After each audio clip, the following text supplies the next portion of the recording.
Good evening, everyone. Tonight we're going to talk all things purpose. Let us begin with a brief rundown of all the core principles we're going to cover tonight.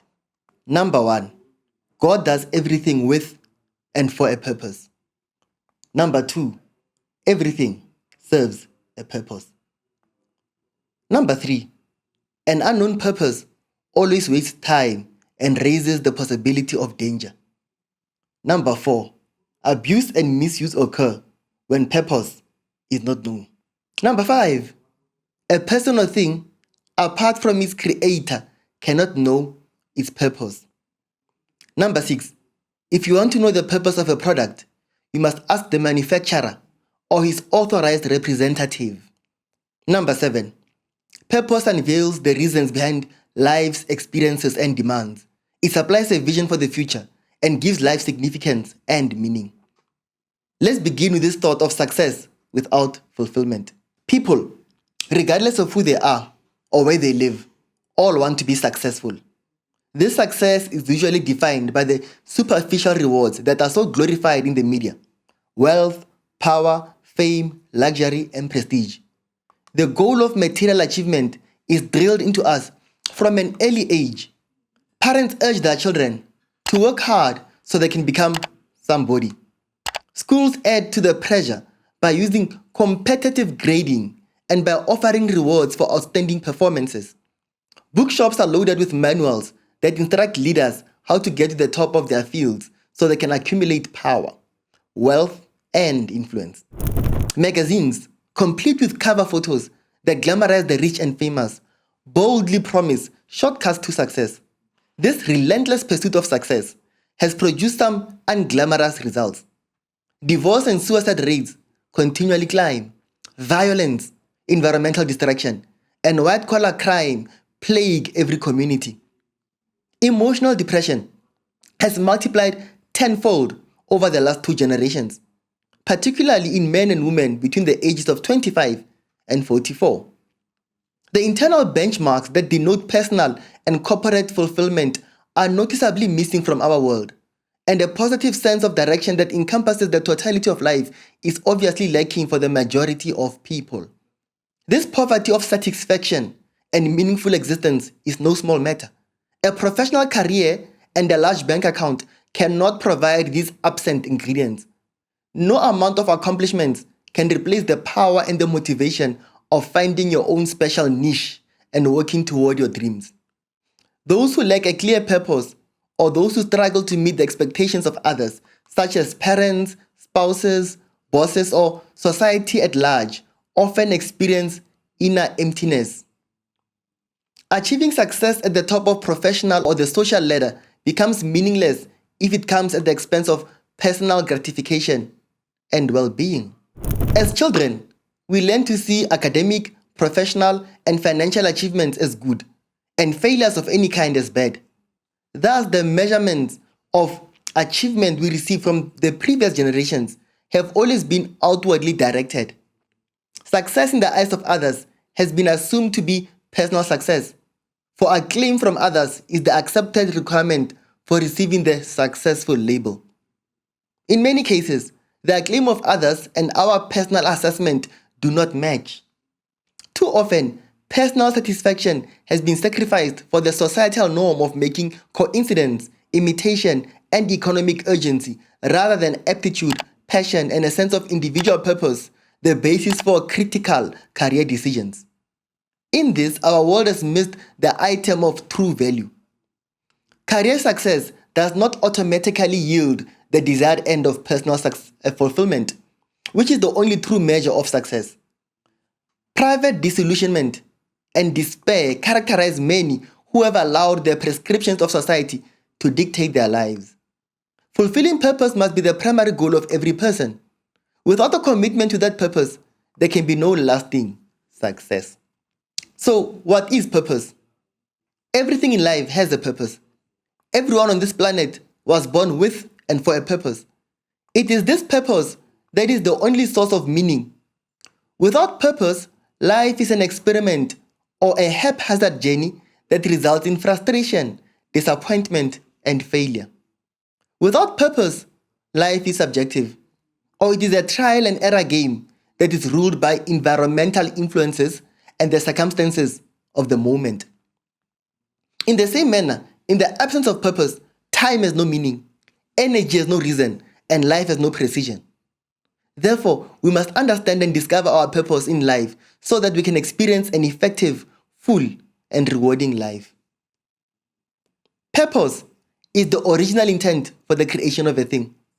Purpose is the original reason for the existence of a thing. Purpose is the end for which means exist. Purpose is the cause for the creation of a thing. Purpose is the desired result that initiates production. Purpose is the need that makes a manufacturer produce a specific product. Purpose is the destination that prompts the journey. Purpose is the expectation of the source. Purpose is the objective for the subject. Purpose is the aspiration for the inspiration. And purpose is the object one wills or resolves to have. Purpose, therefore, is the original intent in the mind of the creator that motivated him to create a particular item. It is the why that explains the reason for existence. Every product is a child of purpose. In other words, before any product is made, there is a purpose established in the mind of the manufacturer that gives conception to the idea that becomes the substance for the design and the product and the production of the product. Therefore, purpose precedes production. Every product is produced by purpose for a purpose. It exists for its original purpose and thus can find its true fulfillment only in performing the purpose for which it was created. Until purpose is discovered, existence has no meaning. Let us consider, for example, an electric fan.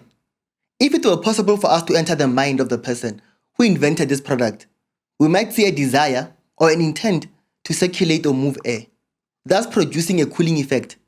This intent would be established both as the desired end or result and the predetermined purpose for the product, which is the first stage of production. After the purpose of the product has been determined, the second stage of production follows, which is the development of a design to produce the function that will fulfill the purpose. The design dictates the necessary components and materials for production, which is then incorporated into the product specifications. When all the drawings, specifications, and designs are completed and the materials have been procured, production can begin. It is essential to note that the production of the product does not begin until the purpose of the product has been established, and the success of the project is not determined until the product does exactly what its purpose requires. Therefore, all things begin and end with purpose. This principle pervades all creation. Nature abounds with evidence of this eternal law. The master manufacturer of all created things has made all his creations for a definite purpose and has established that purpose as the ultimate definition of success. You and I are products of his purposeful creating. Your purpose is an integral part of you, like the manufacturer who created the electric fan for a specific purpose. So God created you with a definite purpose in mind. Your existence is evidence that this generation needs something that your life contains. You are the creation that can meet God's desired result. Consummating that purpose does not just happen as a byproduct of life. You are responsible for the intentional fulfillment of your purpose. So the world may benefit from your contribution, just like millions of people are benefiting from the purpose of the electric fan. In essence, you are born for a purpose and with a purpose. For your personal fulfillment is only possible insofar as you complete your destiny. The discovery of your personal purpose and its relationship to God's universal purpose must be the basis from which you live. You must strive to be who you were born to be. As you discover who you are, you will learn that your purpose, your identity, your uniqueness, and your potential are interdependent. You cannot truly know thyself, as the great Greek philosophers admonished, until you discover your purpose. This is true because known purpose reveals the particular components God built into you to enable you to achieve all that He prepared for you. Nothing is truly yours until you understand it, not even yourself. Some people are born knowing what they want to do and even how to do it. The rest of us We must spend hours figuring out what to do with our lives. Vague goals such as, I want to be happy, I want to make the world a better place to live, or even, I want to be rich, are nearly useless. We must ask the primary question, why am I here? And reply with an unqualified answer, to be myself and to express myself fully. Concern for doing the right thing, rather than a desire to do things right, must always guide you. That right thing is the purpose for which God created you and gave you breath. You are unique and special. God made you from an original mold, then threw it away when you were completed. Check out your uniqueness and find out what differentiates you from the billions of people who inhabit this planet. Then pursue your aspiration deliberately and consistently. Be what you are. Capitalize on the natural skills and talents with which you were born, and don't lose them. When others belittle your special gifts and try to remake you according to their plans and purpose, refuse to yield to their domination. Don't let anyone prevent you from becoming and doing all that you are born to be and do.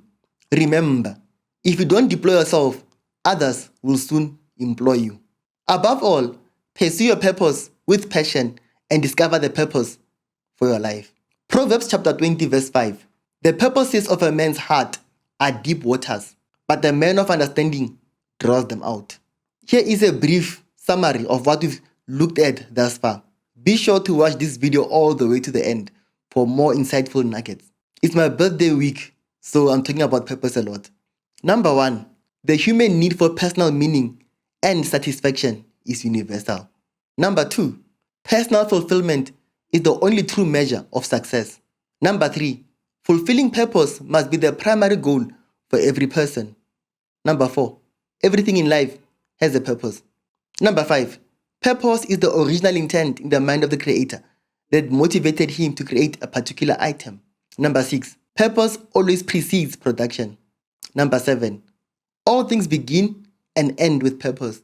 And number 8, God created you with a definite purpose in mind.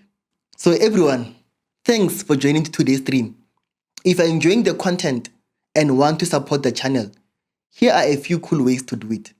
First up, if you see something you really like, use the super thanks feature right below the video.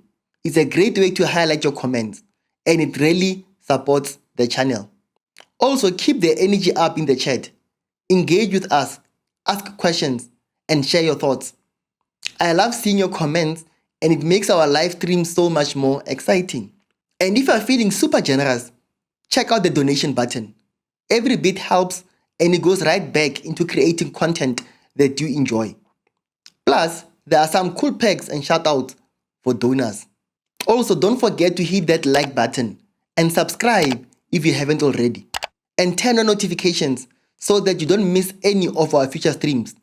Your support means the world to us and it's what keeps this channel growing and improving. So thank you so much for being here today and for all of your support. Now let's get back to all the fun. Keep your head and your heart going in the right direction and you will not have to worry about your feet. Have you ever watched the ocean? The constant ebb and flow of the waves reveals the order with which God created the world. With care and precision, He established basic laws and principles that would fulfill His plans and purpose for all creation. A principle by definition is an accepted or a professed rule of action or conduct. It is a fundamental, primary or general law or truth from which others are derived. Or it is a fundamental doctrine. Therefore, principles are fundamental truths with universal application. They govern and reveal the normal operation of or behavior of something. Principles are like lighthouses. They are laws that cannot be broken. We can only break ourselves against them. Just as the law or the principle of universal gravitation both governs and exhibits the attraction between the earth and the moon, and the law or the principle of centrifugal forces controls and reveals the behavior of the earth's revolution around the sun, so the principles of purpose both rule and make known the function of purpose. There are 7 basic principles that characterize purpose as God designed it. Principle 1. God is a God of purpose. Every creator or manufacturer begins with purpose. He first establishes his intent before beginning the process of production. God is the source of purpose. Nature is filled with evidence that He determines the purpose for a thing before He creates it. In other words, God never made anything for the fun of it. He never created something just to see if He could make it. Before the creative act ever takes place, God has in His mind the why and the how of what He decides to make. He does everything with and for a purpose. Long before God became the creator, He was planning and designing the many things He would speak into existence. The intentional nature of God is also seen throughout His interaction with His creation.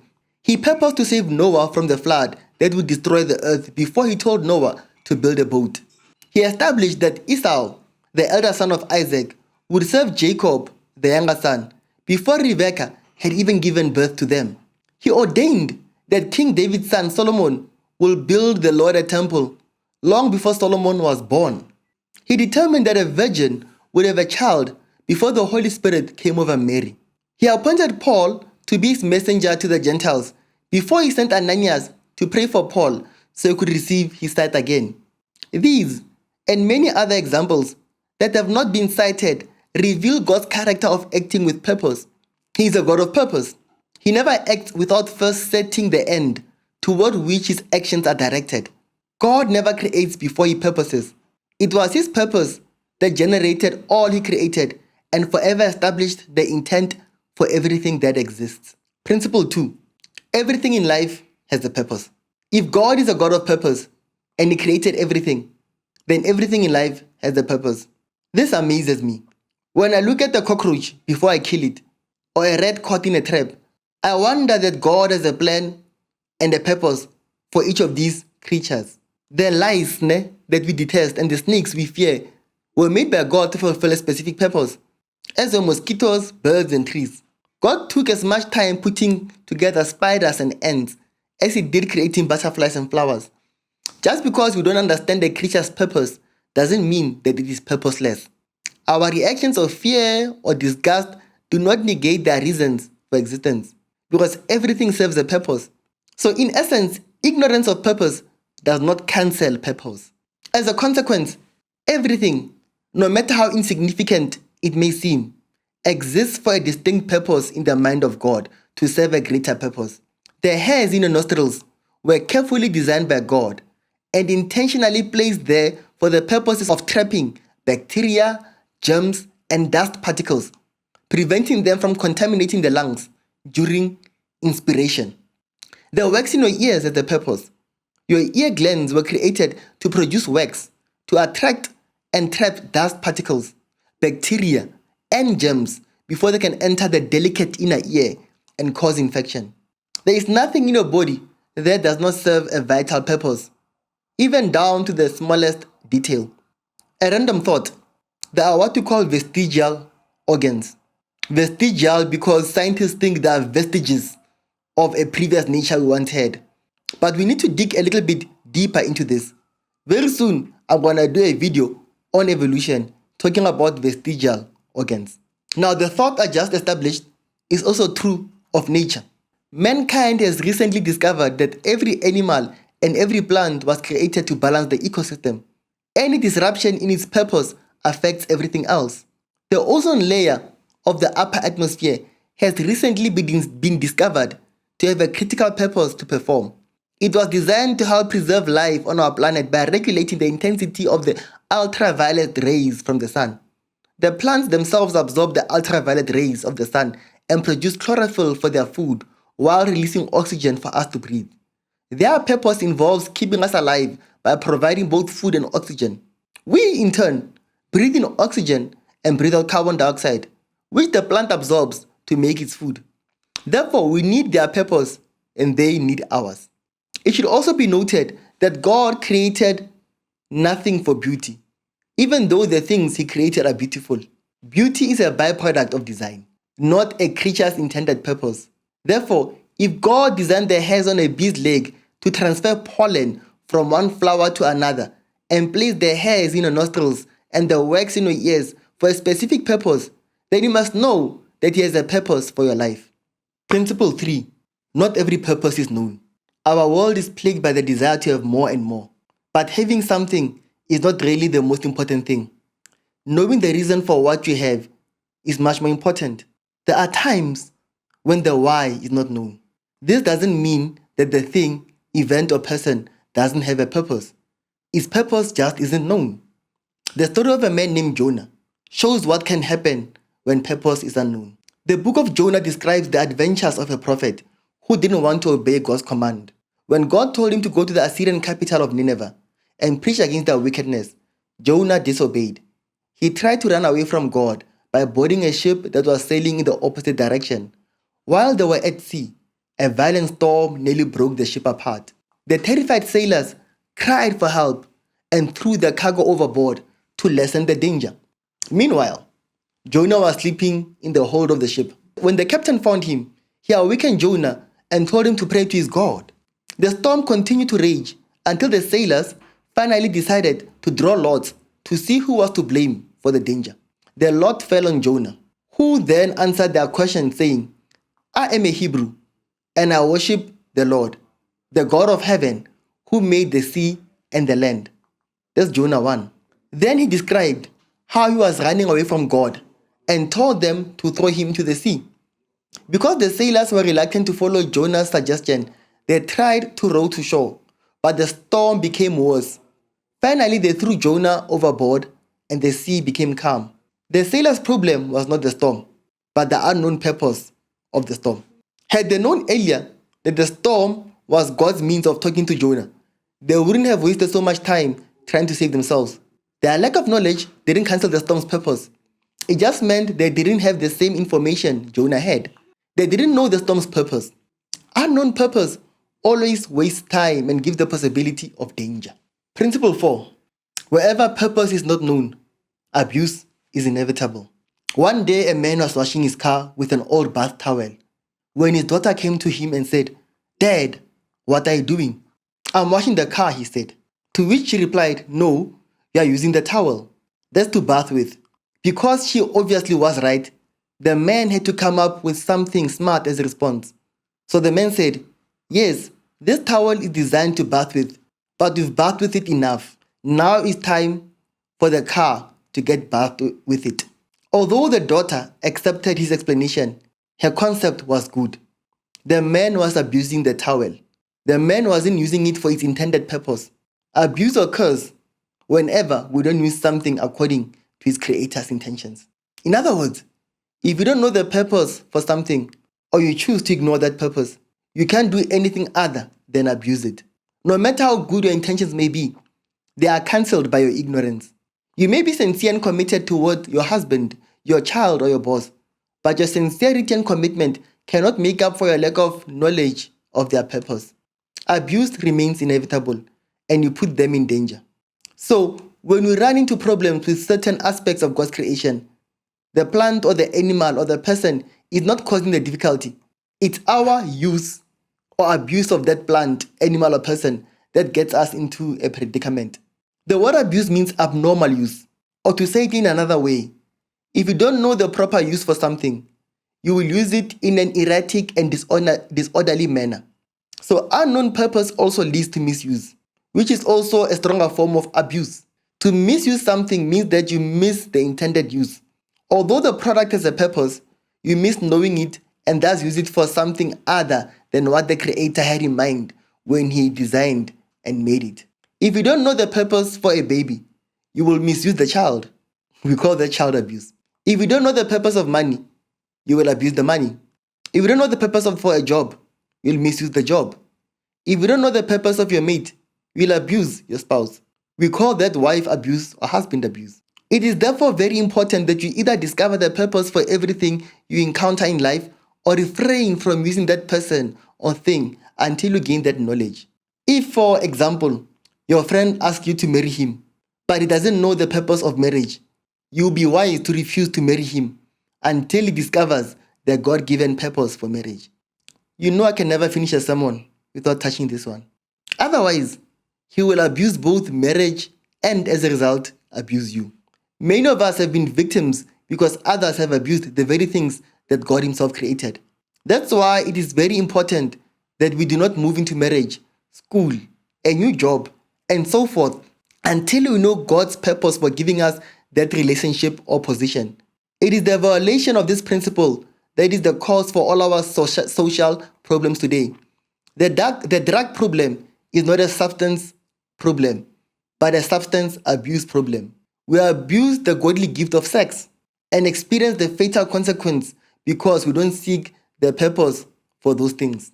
The New Testament tells the story of a man named Simon who lived in Samaria.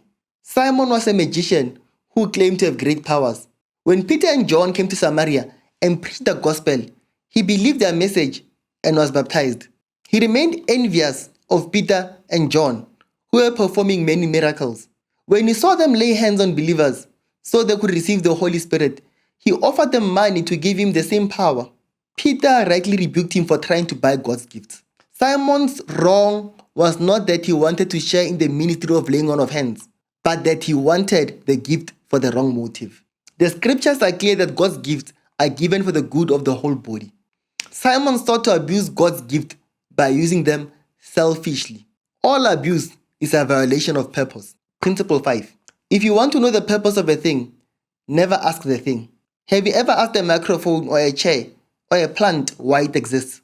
Of course not, because they can't possibly tell you what you want to know. If you've ever asked a microphone what its purpose, come here. The same thing is true of all things, whether or not they can talk. A created thing can never know what was in the mind of the creator when he planned and built it. As ridiculous as the thought of asking a piano or a radio why it exists may be, we have been doing that to each other for years. Hey, what's happening? Why are you here? Although your friend may respond to your question, it's probably not the right answer because you asked him the wrong question. Asking a friend why you or he exists is like the blind leading the blind. Most men and women don't know why they are here. You will never find your purpose as long as you ask a creature who you are, because a person or thing apart from its creator cannot know its purpose. You may even come up with a purpose that isn't God's purpose and think that you are finally on the right track. The futility of understanding God's purposes apart from Him is graphically portrayed in the encounter between God and Job in the latter part of the book of Job. Job was a faithful worshipper of God who lost everything when God agreed that Satan could test his faithfulness. Job's friends incessantly speculated, lectured, blamed, argued, trying to decide why Job was experiencing such misfortune. When Job and his friends had ceased talking, God spoke to Job out of a storm. Again and again, he questioned Job's understanding of things he could not know because they required knowledge of God's purposes in creation. God says, "Who are you to question my wisdom with your ignorant, empty words? Stand up now like a man and answer the questions I ask you. Where were you when I made the world? If you know so much, tell me about it. What holds up the pillars that support the earth? Have you any idea how big the world is? Answer me if you know. Do you know where the light comes from or what the source of darkness is? Do you know the laws that govern the skies? And can you make them apply to the earth? Who is wise enough to count the clouds and tell them over to pour the rain?" Job, you challenged our Almighty God. Will you give up now or will you answer? Obviously, Job could not answer because only God could tell him how the world was created to operate and why it was made that way. The rain could not, neither could the light or the darkness. Finally, Job admitted defeat. He would never know the reasons behind his experiences unless God explained them to him, because creatures can never know purpose apart from the Creator. Principle 6. Purpose is only found in the mind of the Creator. While browsing an Oriental antique store filled with beautiful furniture and trinkets, a visitor picked up several bowls of different sizes and shapes, assuming they were meant for eating. When asked about the price, the Korean attendant quickly corrected the assumption: "These aren't bowls." Upon asking what they were, the attendant explained that they were ceremonial dishes used in Korean weddings. The visitor apologized and put them back. Then, intrigued by another item that flapped and produced sound, the visitor guessed it was a musical instrument. Again, the attendant corrected the assumption. It was an incense tool used at temples. After several mistaken guesses, the visitor asked the attendant to walk through the shop together. As they explored, the visitor repeatedly asked, "What's this? And how is this used?" The attendant, having grown up in Korean culture, knew the true purpose of each item. What seemed like a stool, for instance, was actually a delicate chest of drawers that could have been broken under any weight. Unlike the visitor, the clerk didn't need to guess. His knowledge came from experience and cultural understanding. The visitor, on the other hand, misidentified items about 80% of the time. Had the visitor purchased items based only on personal assumptions, many would have been damaged or misused. Sincerity wouldn't have prevented the harm. Ignorance of purpose leads to abuse. Even if others joined in and used the item similarly, that collective misuse would not have made it right. Without knowing the creator's intent, proper use was impossible. The same principle is true of any product. If you want to know the purpose of a product, you must ask the manufacturer or its authorized representative. The product itself cannot tell you. That's why most manufacturers put a label somewhere on their product, or they give you similar information in an owner's manual. They want to teach you about the product and give you the opportunity to contact them if you have any questions about its purpose, use, operations, or maintenance. They know they must give you this information if the product is going to fulfill the purpose for which they made it. You obviously see where I'm going with this. This principle of asking the creator for the purpose of a thing is also evident in the story of a blind man healed by Jesus. Jesus and his disciples were walking along them when they saw a man who had been blind from birth. Jesus' disciples immediately wanted to know why the man had been born blind, because their tradition said such things were the result of sin. They wanted to know if the man or his parents had sinned. Jesus went straight to the root of the matter. Neither this man nor his parents sinned, but this happened so that the work of God might be displayed in his life. After Jesus had healed him, the blind man was questioned by everyone he met, including the Jewish authorities. What happened to you? Aren't you the blind man who used to beg by the gate? Where is this man who healed you? Don't you know he's a sinner? The man didn't attempt to explain why he had been healed. He simply told them what he knew.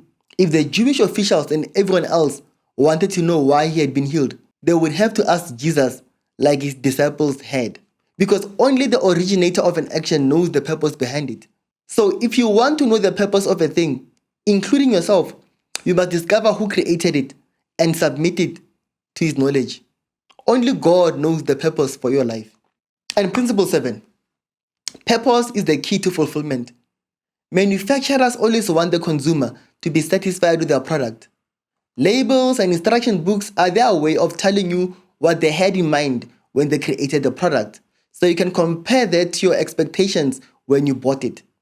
If the purpose of the manufacturer and the expectations of the purchaser don't match, the product can't possibly satisfy both the consumer's desires and the manufacturer's objectives. Purpose dictates performance, which influences satisfaction.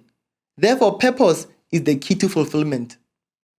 Likewise, your purpose is the key to your life. It tells you what you are supposed to do and why. It reveals the reasons behind life's experiences and demands, and supplies a vision for the future. It also provides a perspective that gives life significance and meaning.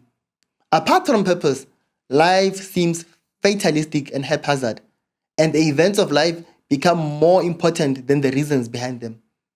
In essence, you will never experience true fulfillment and peace until you are executing the purpose for which you were born. Just like a trumpet's purpose is fulfilled when it's blown, a piano when it is skillfully played, a car when it is safely driven, a seed when it becomes a tree, even so your fulfillment is dependent on your discovering and fulfilling your purpose. Naaman was a Syrian who had to learn the significance of purpose. One day his wife's servant girl told her mistress that the prophet in Samaria could heal her master of the dreaded disease of leprosy. Believing the girl's words, Naaman went to Israel.